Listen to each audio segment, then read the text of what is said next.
Welcome, fight fans, to another edition of NAAFS Cage Fighting. We are at CagedFury17 here in Morgantown, West Virginia, and what a main event we have for you tonight as Richard McDowell takes on Ronell Green. And Greg, a lot of people are talking about Ronell Green. Absolutely, and understandably so. This kid is the real deal, the full package, but we cannot look past Richard McDowell. He has fought a who's who in the NAAFS bantamweight division, which I feel may be the most stacked division we have in the professional series.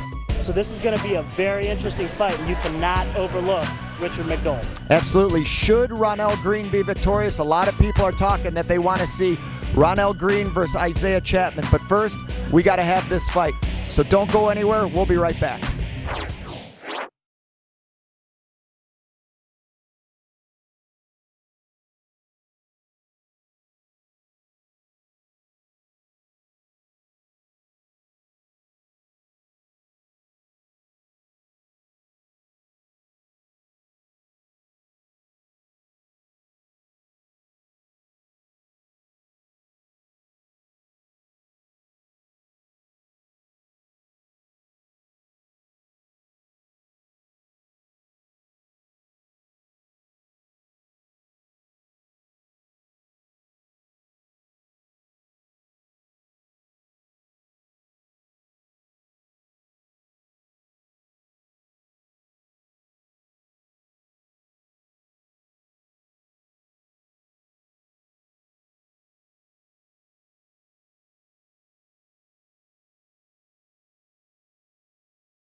Ladies and gentlemen, this fight is brought to you by Tim Lally Chevrolet and also Hexlink.com. 3 rounds in the NAAFS Professional Series Lightweight Division. And now, introducing fighting out of the John P. Lennon red corner, this fighter's record sits at 4-2, standing 5 feet 8 inches tall, weighing 155 pounds, representing Strong Style Fight Team, fighting out of Cleveland, Ohio, Vic Big Siv Crenshaw.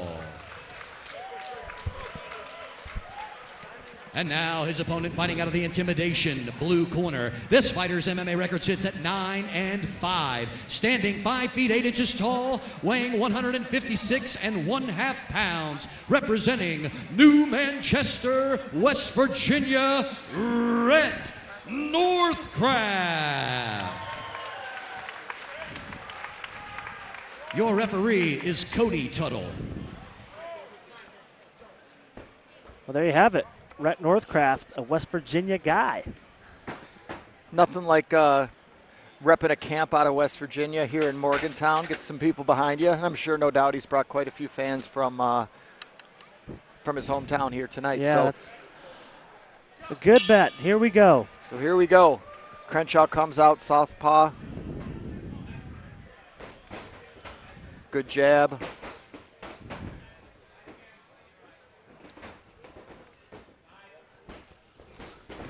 And you talked about both these guys, John, coming in really needing a win. But would you say one of either Victor or Rhett needs this one more than the other? Ooh. Victor went with the head kick, and Rhett timed it perfectly to get a beautiful takedown. Comes right down to cross-body position. It's a sign of a good fighter. Not only do you take your opponent down, but get right into cross-body. And his hips are a little high, but he's looking for a guillotine or even to get the back. Well, and this is Rhett Northcraft's bread and butter, is obviously his ground game, and immediately looking to to get into position here, but again, Victor Crenshaw, the wrestling pedigree that comes with this guy is second to none. Crenshaw did a good job because he was in danger of getting in some real deep trouble. Northcraft had a single hook in, and now he gets the takedown but finds himself almost in a triangle choke, and he's going to be all right. Oh, switch to an armbar, very nice, and gets out of both.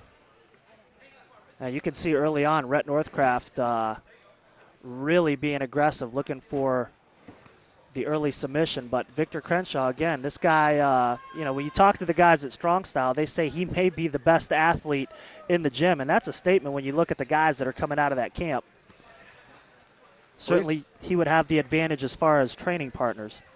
Well, he's doing a good job right now, and then we got a weird position, switches around, and now Northcraft's on top. Yeah, and a little blood coming from the nose of Northcraft. Well, he took some heavy shots there when he was turtled up. Now he lands some elbows to the body.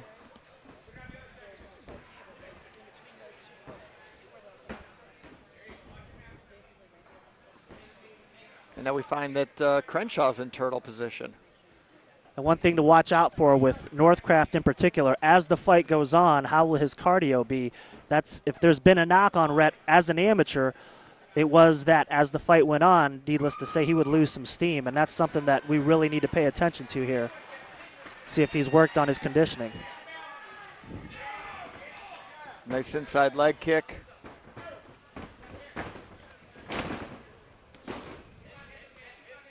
You start to wonder if that cardio's there. That takedown wasn't as crisp as the first one.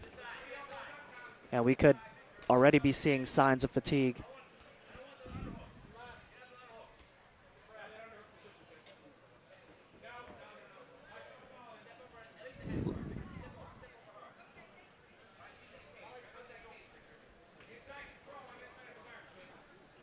So Northcraft looks like he's trying for a body lock from guard position, but now he's back to full guard.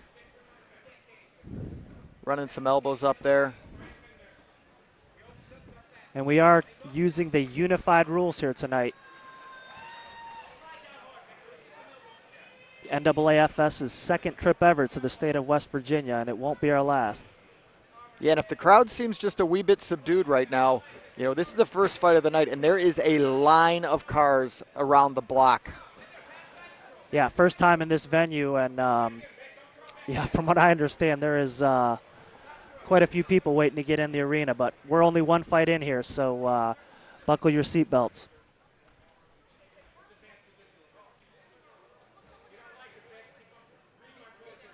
I'm surprised referee, oh, here we go, a little more action, because referee Cody Tuttle here, he's looking on real close. Obviously, not a lot of damage being done by either guy, but I'm wondering at what point he's going to say, all right, guys, let's get this fight standing again.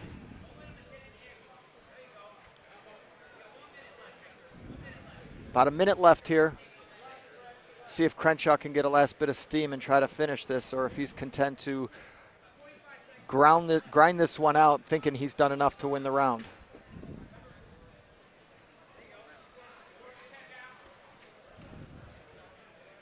No matter how they've done the whole round, one thing strong style guys are famous for, finishing on top. Yes. If there's any question in the judge's mind, those guys are coached very well to try to finish on top, and if a judge is wondering, gee, that was a real tight round, try to steal it. Absolutely. Which is just smart coaching on the part of Marcos and Pablo.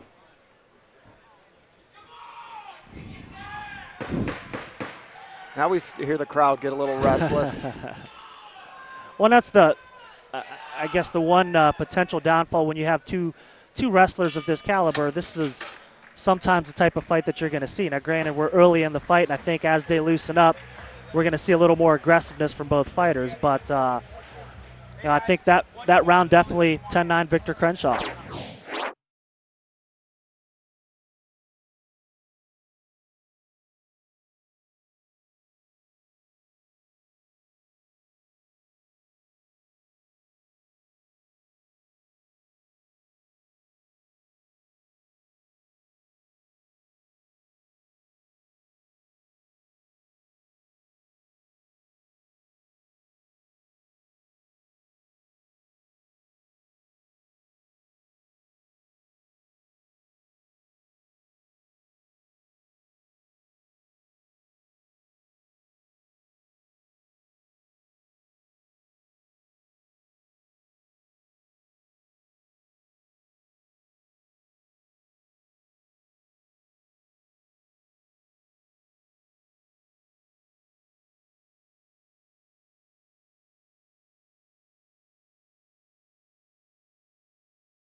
I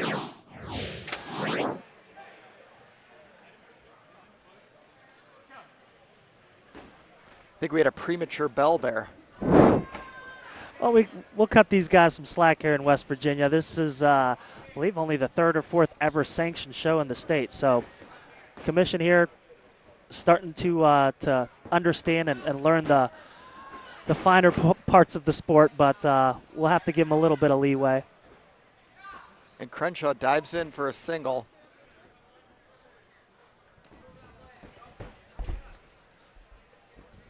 Meanwhile, Northcraft looks like he's looking for a Kimura off that. Lets it go.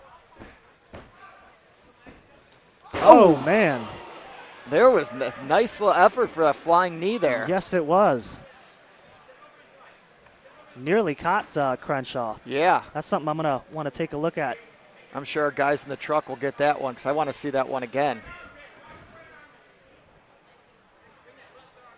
Right now, Northcraft's doing classic triangle setup, what he was before. Push that arm back and try to get your leg over it. Just looking at referee Cody Tuttle, I think he's going to be a little less patient here in round number 2. Yeah, and as you mentioned, when you get 2 wrestlers, high quality, you know, they're really going to neutralize each other for the most part unless one guy's jiu-jitsu is just off the charts.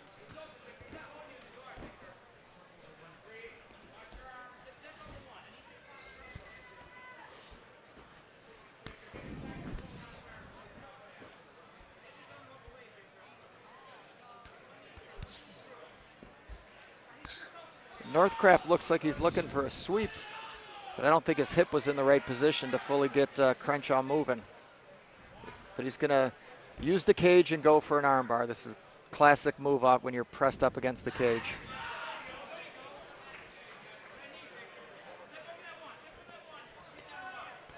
Again, he's looking for an elevator sweep, but he wants his right hip to be more on the ground if he's going to go that way.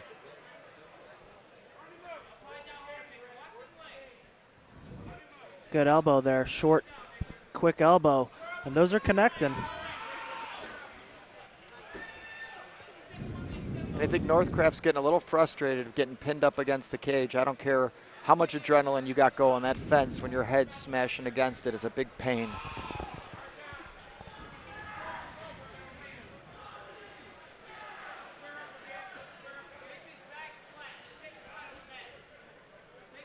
Well, at 225, referee Cody Tuttle, he still hasn't stood him up, so. I'm a bit surprised, John, to be quite honest with you. I know the way he's been watching, I'm trying to look at his body language, and it looked like there's been a few opportunities there where you think he'd go in, but nonetheless, it's working out to Victor Crenshaw's advantage right now. Yeah, and Crenshaw, hey, if it's working for you, you're staying, you're on top, you're being safe, you're doing some damage. Why not keep it up? Oh, yeah. I mean, he's doing what he needs to do right now. Rhett Northcraft's going to have to find a way out. I don't think he's going to get any help from Mr. Tuttle there. Nice couple shots landed by Crenshaw.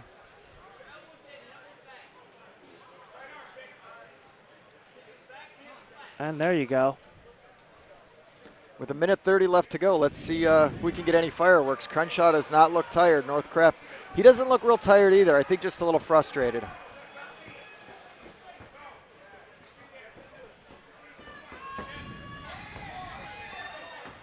And just by the look of that jab, it looks like Northcraft is looking to set up a takedown.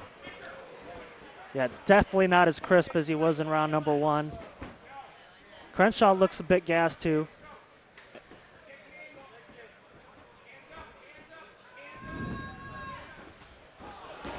Oh! Yep. A little bit of fireworks here. Yeah, it looked like Rhett landed that right roundhouse, and Crenshaw countered with a nice right hand.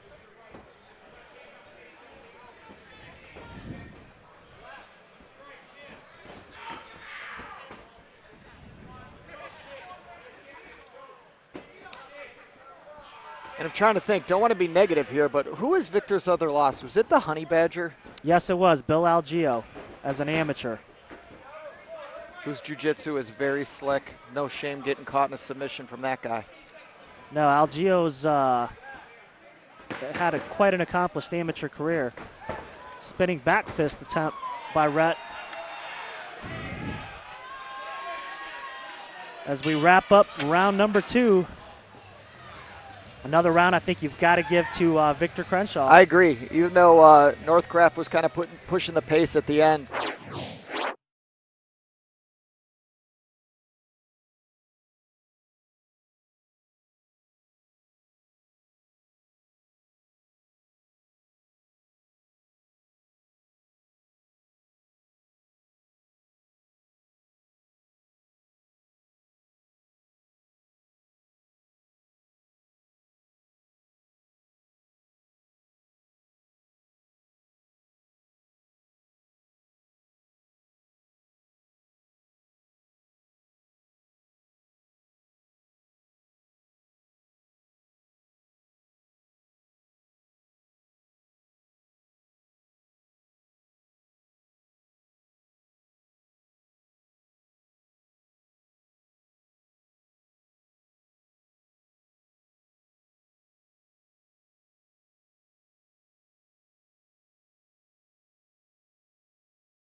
You know, hey, put him on his back and try to work past the guard, get to side control and see if you can't get a mount and then pound him out.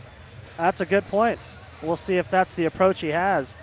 I mean, he's going to have to finish the fight if he wants to walk out of here with the W. That's a given, at least on our cards. Right, and our cards are always right. When we get one right, it's like when the Browns select a good draft pick. Where people are going, what? Kalikas and Sturmack nailed it? Yeah, it doesn't happen very often.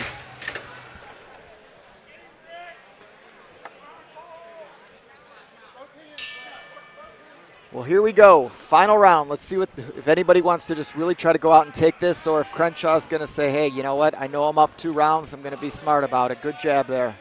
One, we talked about both of these guys desperately need this win. So at this point, I don't see Victor Crenshaw taking too many chances. Oh, man. That could have been trouble. Yeah. And now both guys owe the other one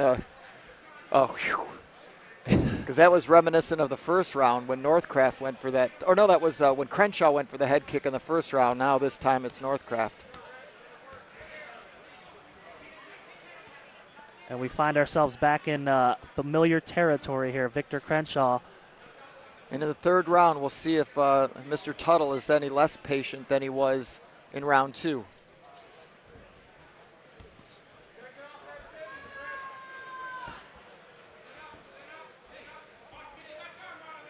You can see a little more activity from Red on the bottom. Looks like he might have an arm. And he's going to look to belly down. Crenshaw's doing a good job defending. A lot of time left, an eternity right now in this 3rd round. And he's pulling that. Northcraft's doing a good job using his knee for leverage to keep that arm in. I was going to say, there you go. You start working the head because you're going to need to get that arm out, and some body shots aren't going to do it.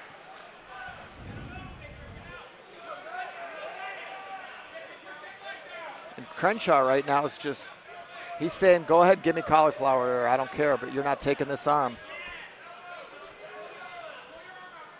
And there he goes, slips out of it. In half guard, yep. And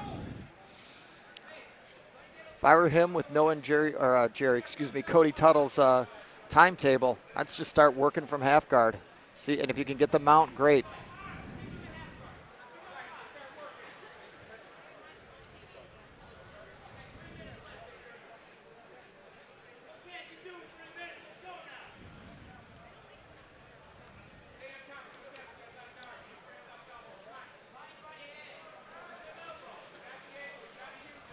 Well, as we approach halfway through this final round, I see Cody Tuttle, again, that seems to be more the story than what these guys are doing. Is he going to stand him up?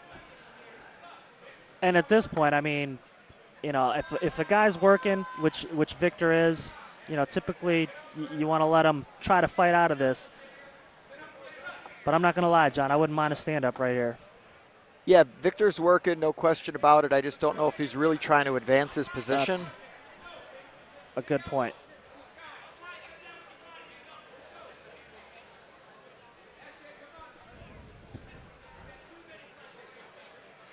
And make no mistake, half guard's a great place to strike if you're on top. But as a referee, hey, are you just getting in some rabbit punches, or are we really doing damage or trying to advance the position? Northcraft looks for a knee bar, maybe an ankle lock. Oh, and he may. Yeah, was going for that heel hook. Yeah. And he is again.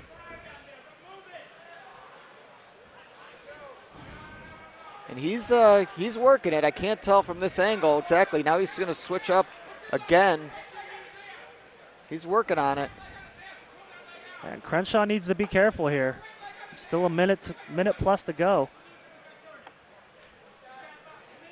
Yeah, they're all tied up. I can't see how much he's got it, but I think Victor needs to take his right foot, put it on Northcraft's rear end, and push his way out, but he may be too deep.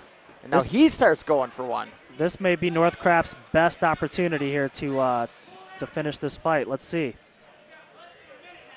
I don't think he's quite got the angle on the leg. Yeah, Crenshaw doesn't look to be in any discomfort at all.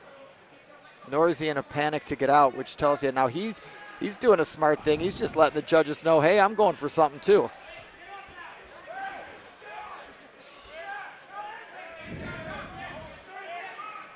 We'll see if... About 30 seconds left.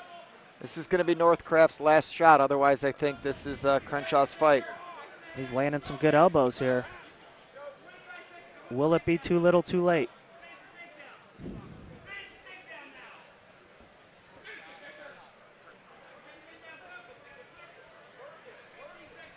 And you mentioned the cardio issue. You know, that's it's a good thing. You know, obviously it wasn't the pace you'd like to see for lightweights, but as far as both guys are concerned, with a little bit of layoff, getting in a 3-round fight is really good for them going forward. Yeah, this great learning experience, I'm sure, for both guys. I mean, you can't understate how important it is to stay active. I mean, if you're away from the cage 6 months, a year and a half, it's gonna show. And I think we had a little bit of that tonight. Yep. But as we mentioned at the outset, strong style keeps their guys in great shape. And Victor Crenshaw, you know, he came in here and I think he was the fresher of the two fighters throughout the 15 minutes. Yeah, and I was really impressed with Crenshaw's composure. He wasn't in trouble really at all too much during the course of this fight, but the few times that he was, kept his wits about him, was able to get himself out of danger, and I think won this fight. And we will see. Jazz Sakuro's getting the information from the judges and the officials as they tally up the scores, and he will let us know here momentarily.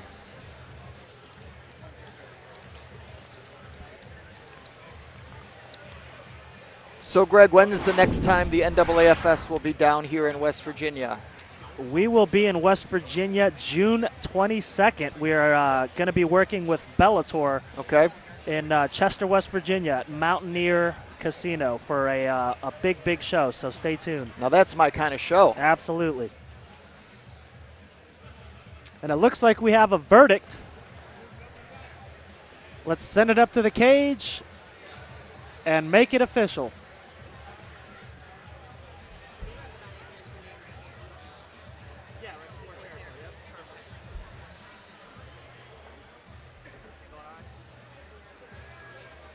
Ladies and gentlemen, after 3 rounds of fighting, we go to the judges' scorecards for your winner. Judges Robert Riley, Keith Argabright, and Chris Samples all see it 29-28. Your winner by unanimous decision, Vic Big Sid Crenshaw.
Welcome back, fight fans. Coming up next, we've got featherweights as Dante Adams takes on Mark Chicaro. Let's send it up to Jazz and bring these guys out.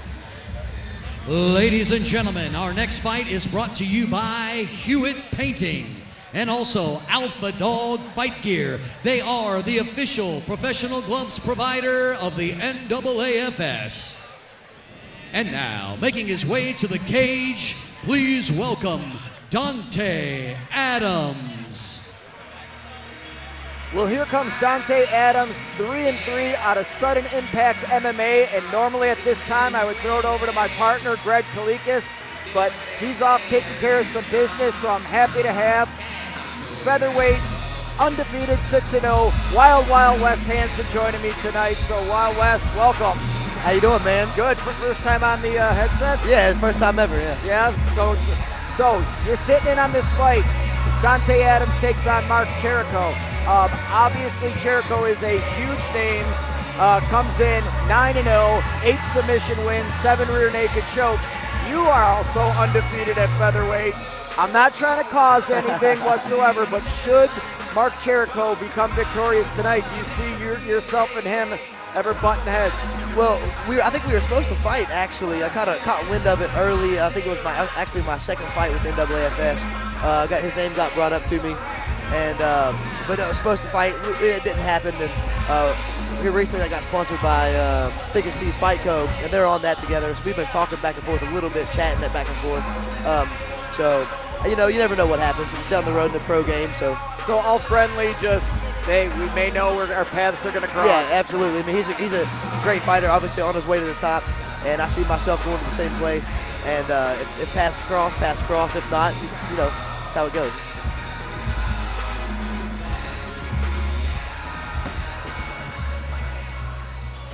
And now, making his way to the cage tonight, please welcome his opponent, Mark Chicaro. Well, Wes, here comes the aforementioned Mark Chicaro, 9-0, as we already mentioned. 8 submission wins, 7 rear naked chokes, 6 rear naked chokes, 1 triangle, 1 submission to strikes, and 1 TKO. If there is one word to describe this guy, it is bravado. He loves the spotlight, he loves hamming it up.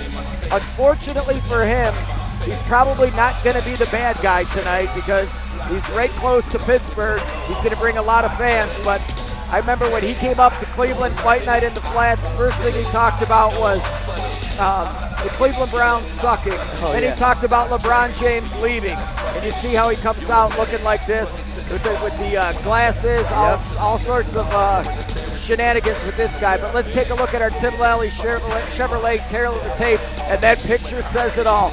Mark Cherico is a character.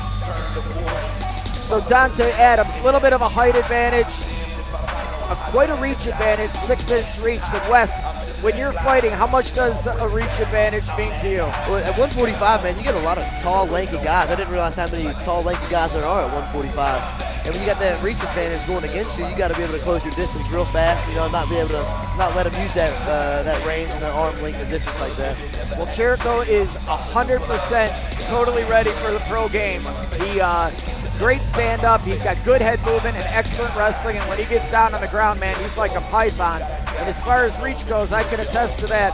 I fight at 135, and I always thought it being nearly 5'11", and I have a 69-inch reach that nobody would ever come close to me. And I remember I got teamed up against this guy. He was 6'1".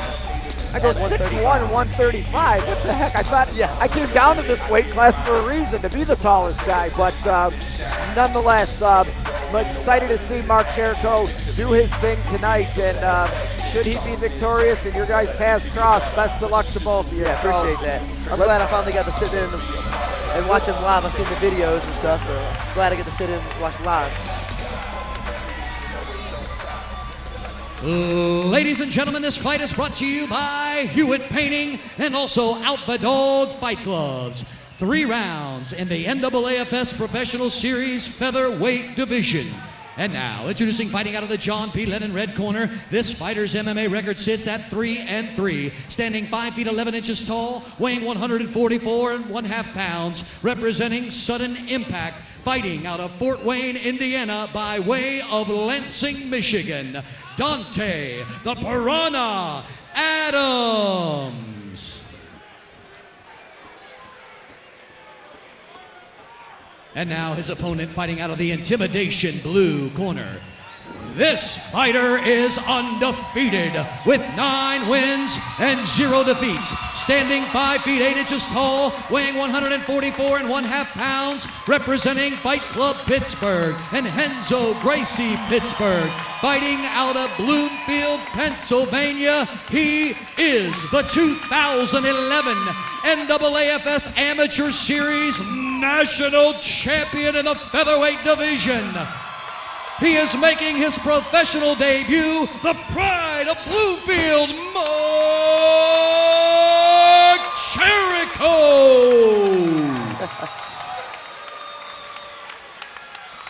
Your referee is Robert Riley. Well, Wes, here we go. And for the fans at home, Dante Adams is in the black trunks with the white stripe, the board shorts, and Mark Cherico in the black and gold Steeler colors, the compression shorts. Here we go. I'm excited. This is cool. Second best seat in the house we got right behind the referee. That's right. Dante Adams makes no bones about it. He came here to fight.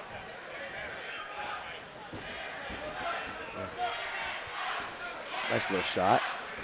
Nice takedown. Nice double leg, right to side body control, and he immediately starts looking to start putting knee on belly. Yeah, you can tell he's been here before.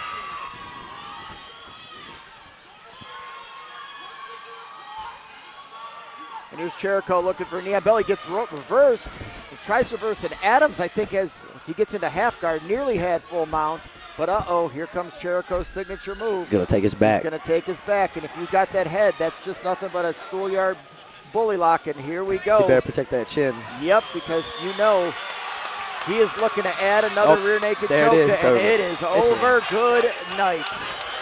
That quick. Fast. He's there with that rear naked. And to the crowd's delight. Yep. That's awesome. Signature move.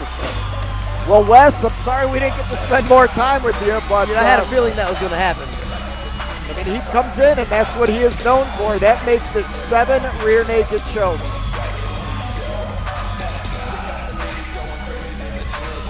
He loves it, and I am looking forward to this post-fight interview. Comes down, does some push-ups. He's ready to go. He's ready to work out again. Oh, yeah. What's up, Mark? That was extremely quick. Well, again, Wild Wes Hansen. Yeah, man. Undefeated 6-0. It's great to have you. It was awesome. It was a pleasure. Yep, and hopefully we'll get you back for a fight that can go the whole 15 minutes. Sit down and talk a little bit. I appreciate it. Well, that one being over right quick, let's send it up to Jazz and make this one official.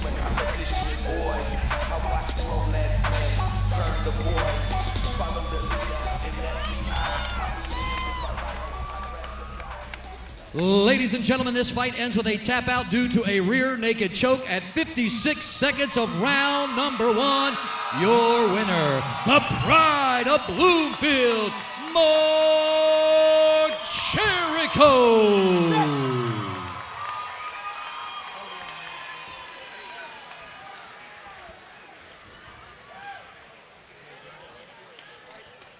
I'm standing here with your winner, Mark Jericho. Moves up to 10-0, successful pro debut. But I know what's going through your mind. More importantly, that's 9 submission victories. Let's talk about that fight. Yeah, I mean, that's pretty cool to get another submission. I wanted to start my pro career the same way I did my amateur, win by rear naked choke. I got to do that. I got a lot of people to thank. I want to thank Scott Umberger of Umberger Performance for making me a monster. I got to thank Fight Club Pittsburgh. Mick and Melissa from the Fight Club Pittsburgh, Henzo Gracie Academy, Mike Wilkins, Luke Burdett, Garrett Saheen, who's like the next Greg Jackson. Thank Thick of Steve's, SDC Nutrition, Intimidation Clothing. If anybody likes my fight shirt, feel free to order one. Hit me up on Twitter or Facebook. We're donating all the money to a little kid named Connor. He has brain cancer, so buy a shirt. It's pretty cool. I mean, it's got King Kong on it. My name on the back. I mean, what can you do? I think that's really all I got to say. Oh, and after parties at Double D's Saloon in Lawrenceville. It's down in Pittsburgh. Come on down. We'll do a couple shots to be good. Oh, don't boo. Come on. I always get booed. I don't know, you haters. I was going to burn a couch, flip a car, whatever for you Hicks, but all right. Forget it. Let's go Pitt. Well, there is Mark Jericho. More NAAFS cage fighting coming right up.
Welcome back, fight fans. Coming up next, we have bantamweights as Richard McDowell takes on Ronell Green. Let's send it up to Jazz and bring these guys out.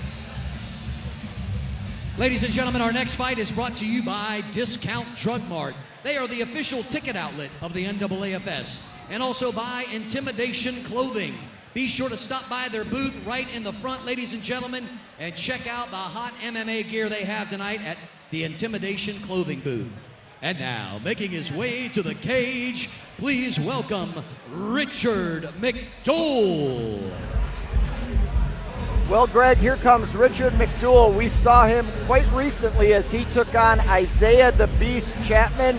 Unfortunately, he is on a three-fight losing streak right now, but make no mistake about it, he is a game fighter.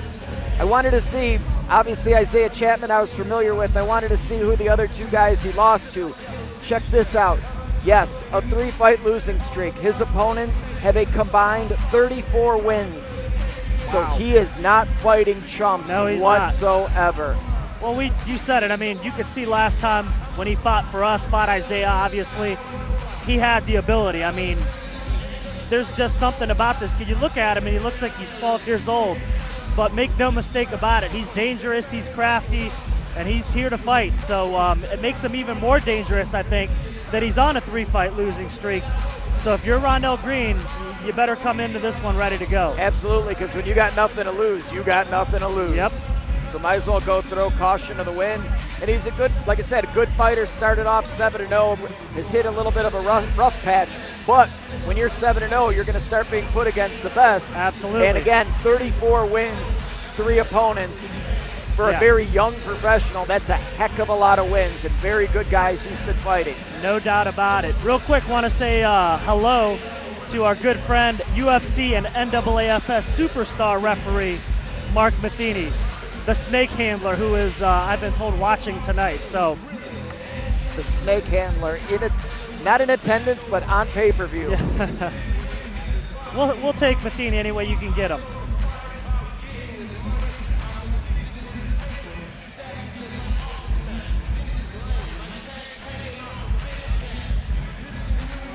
And now, making his way to the cage, please welcome his opponent tonight, Ronnell Green.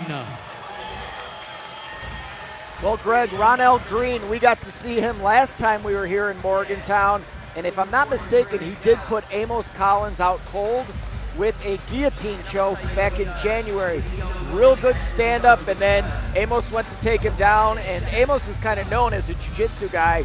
And Ronnell put him out cold. So from everything I've seen of this guy fighting, 7-1, he is the complete package. Yeah, he's the real deal, and he's in that special crop of just extremely talented fighters we have in this weight class. 135, 145 is absolutely loaded in the NAAFS Pro Series, and Ronnell is part of that group. And you can see Travis Clark, one of his mentors, is right behind him, walking him into this cage, and they've got a really unique and special relationship, and you can see these guys are really close. They look out for each other, and I can't wait to see this fight. Let's check out the Tim Lally Chevrolet tail of the tape. And Richard McDowell, 24 years old, Ronnell 1 year younger at 23, 3-inch height advantage for McDowell, the weight identical, and a half-inch reach advantage for Richard McDowell. And once again, want to thank Tim Lally Chevrolet, the official auto dealers of the NAAFS. I absolutely love my Chevy Equinox, John. So any of you guys out there listening, looking for a new ride, go see our guy, Mike Lally at Tim Lally Chevrolet in Cleveland, and he will hook you up. Yeah, and Ronnell, I mean, he is something special. You know, everybody knows I have nothing to do with matchmaking, but after we get these guys introduced, I'm going to tell you about some private messages I got. That should be interesting.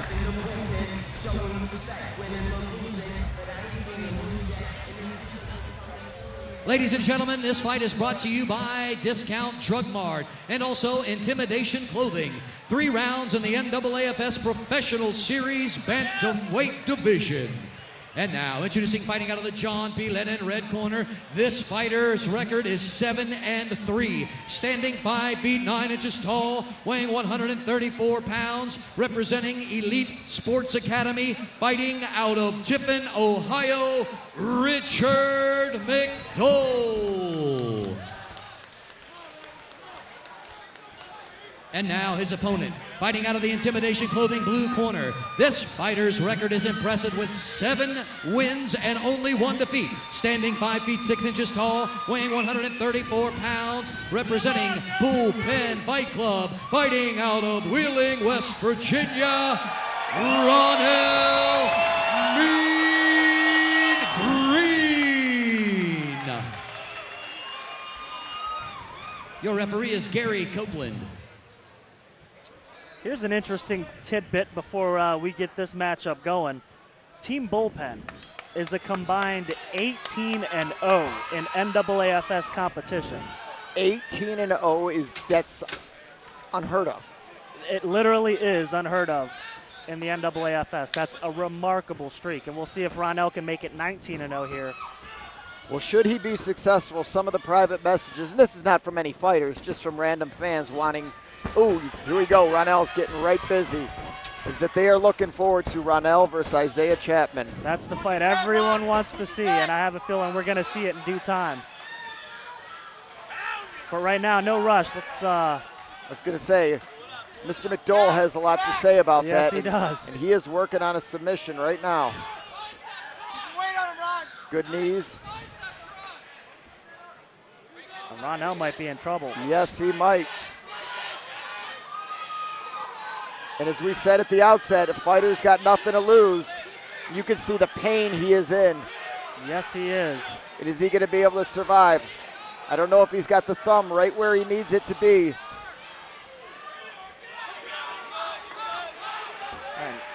Good job by Green getting out of that. That was tight. And you can see the danger that McDowell brings to the cage. Oh, and he's out. He is hurt. Yeah, I don't think he's out, but he's in a lot of trouble. He took that heel right to the face, followed by a good right. Yeah, no doubt about it. He was momentarily dazed. Great recovery. And Ronell Green used a technique to get out of that armbar called heart. Yes, he did. That's one of the few techniques that cannot be taught.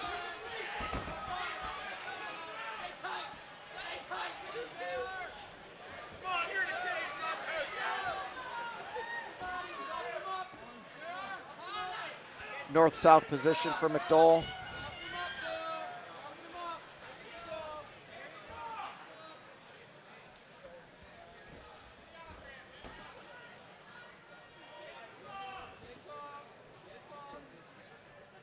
McDowell looking to block the hip, and then I'm assuming he's going to try to get over and get up to knee on belly. Keep turning, Ryan. Let's go. Scramble. And right up to mount. That seemed a little too easy. Got a buck. Got a buck. Green's got those arms out there. He needs to be careful. Yep. That is armbar 101. Scramble right out. Go. Go. Keep going. Shrimp. Shrimp. Well, halfway through this first round, it has been all Mr. McDowell. Yes, it has. Yeah, he better watch his arms there, too. He's in danger of a key lock. Head and arm triangle. There's all sorts of danger when you start putting your hands up. Well, you got to give McDowell a lot of credit. Coming into hostile territory, fighting one of the... Switches to a guillotine. An arm-in guillotine, which is always more difficult to finish.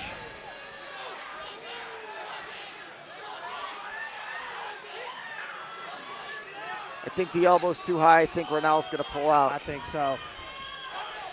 He switches tactics. There's not an arm-in guillotine.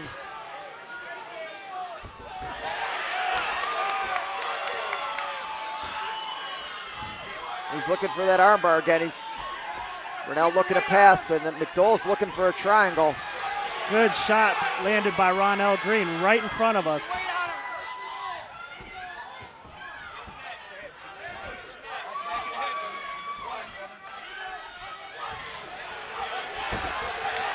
Oh. And Ronell into mount. Yes, and McDowell did the right thing. He was in a rear naked choke, and he slipped around, gave up. You know, hey, better to have the guy in mount than have your back. So McDowell's got an arm. He's going to look for an oompa here any minute. 1 minute left. And we'll see if Green can close out this round and maybe steal it. Great elbow. You can hear the crowd react. And now he's looking for the, well, momentarily anyway.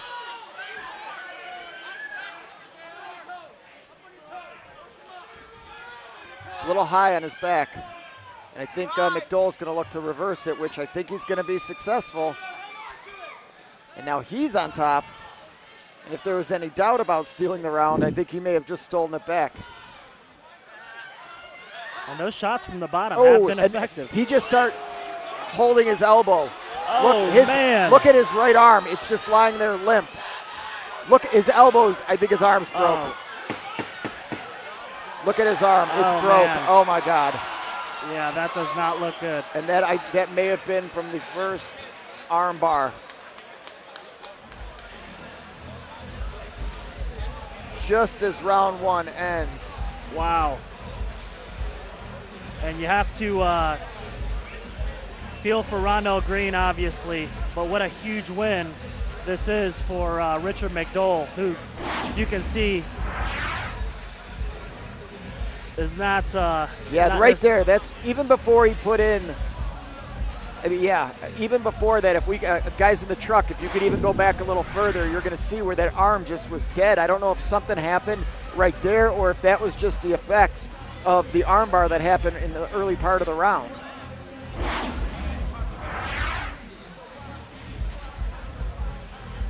And right there, I think he hyperextended what was already probably severely hyperextended. He may have done it himself, missing that punch. And yeah, he is not even tapping. Yeah, he is a tough kid. Wow.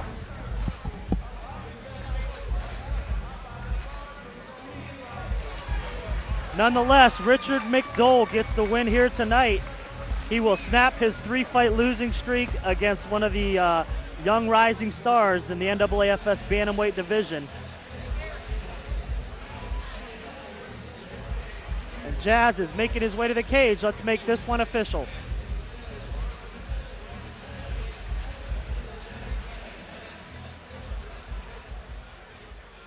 Ladies and gentlemen, this fight ends with a tap out at 4 minutes and 51 seconds of the very first round. Your winner, Richard McDowell.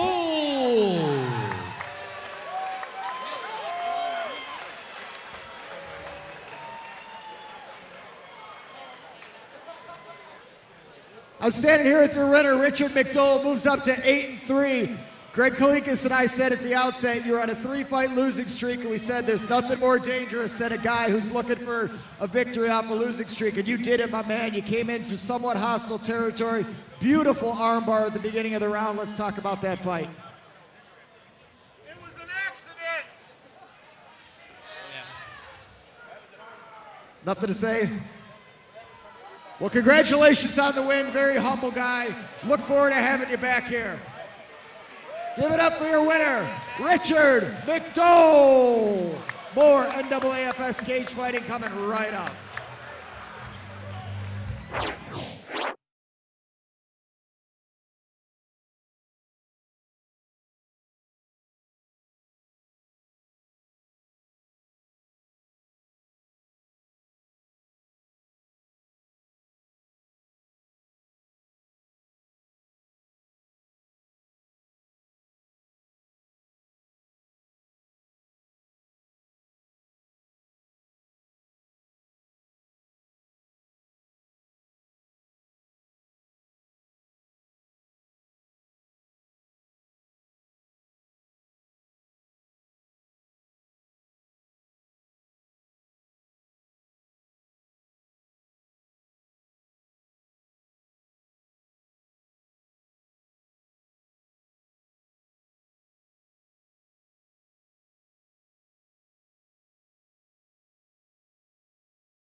We're wrapping up here at NAAFS CagedFury17 from Morgantown, West Virginia. And Greg, we said at the start of the show, do not sleep on Richard McDole. And ooh, what a nasty, nasty injury Ronell Green suffered. Yeah, and it was unfortunate. Obviously, you never want to see a fighter injured in that way. But make no mistake about it, Richard McDole tonight came in here with a plan. He executed it, beat a very tough Ronell Green, and is back on track. So I can't wait to see both of these guys back in the cage again. I know Ronell's going to be fine. Obviously, Richard is riding high after a win like this tonight, so we'll have to see where both these guys go. But what an exciting and entertaining fight for a sold-out Morgantown crowd that was just terrific again tonight. Absolutely. I mean, he was so emotional afterwards. He wouldn't even do an interview, just was silent. Congratulations, Richard McDole. On behalf of Greg Kalikas, I'm John Sturmack. For the entire NAAFS staff, we'll see you next time.